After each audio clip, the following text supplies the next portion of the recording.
یہ بیچارے finance minister صاحب یہ بڑے شریف شخص ہیں، ان کو میں جانتا ہوں، یہ پروفیشنل آدمی ہے، ان کے ونگز کلپ کیے گئے ہیں، یہ بھی میں آپ کو پروف کرتا ہوں۔ جناب اسپیکر، یہاں پہ یہ جو بجٹ ابھی آیا تو اس پہ کلیئرلی جو ساری دنیا نے دیکھا کہ یہ ایک کنسٹرینڈ بجٹ جو ساری دنیا کہہ رہی ہے بزنس ریکارڈر میں a constrained budget under the long shadow of IMF stipulations. منورنگ روم میں انہوں نے نہیں رکھا، انہوں نے خود اپنے لیے کھڈا کھودا، اس قبر میں جا کے یہ لیٹے ہیں اور اپنے اوپر مٹی ڈال دی ہے اور کہتے ہیں جی ہمیں بچاؤ۔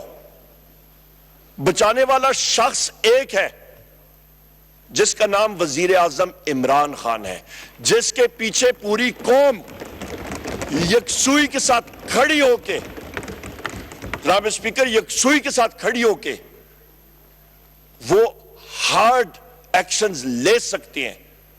وزیر اعظم عمران خان کہیں گے کہ پیٹ پہ پتھر باندھنا ہے، عوام پاکستان کی لبیک کر کے وہ پیٹ پہ پتھر باندھے گی۔ یہ کہیں گے پیٹ پہ پتھر باندھو، لوگ کہیں گے پہلے اپنا پیٹ تو اندر کرو، پہلے اس پیٹ کے اندر جو مال آپ نے بنایا ہے وہ تو پہلے اگلو، اس کے بعد ہم لوگ بات کریں گے۔ یہ فرق ہے، لوگ ان کے پیچھے ہیں ہی نہیں۔ یہ حکومت فارم 47 کی پیداوار ہے جناب اسپیکر، ان کو معلوم ہونا چاہیے۔ The sooner they realize it, the better۔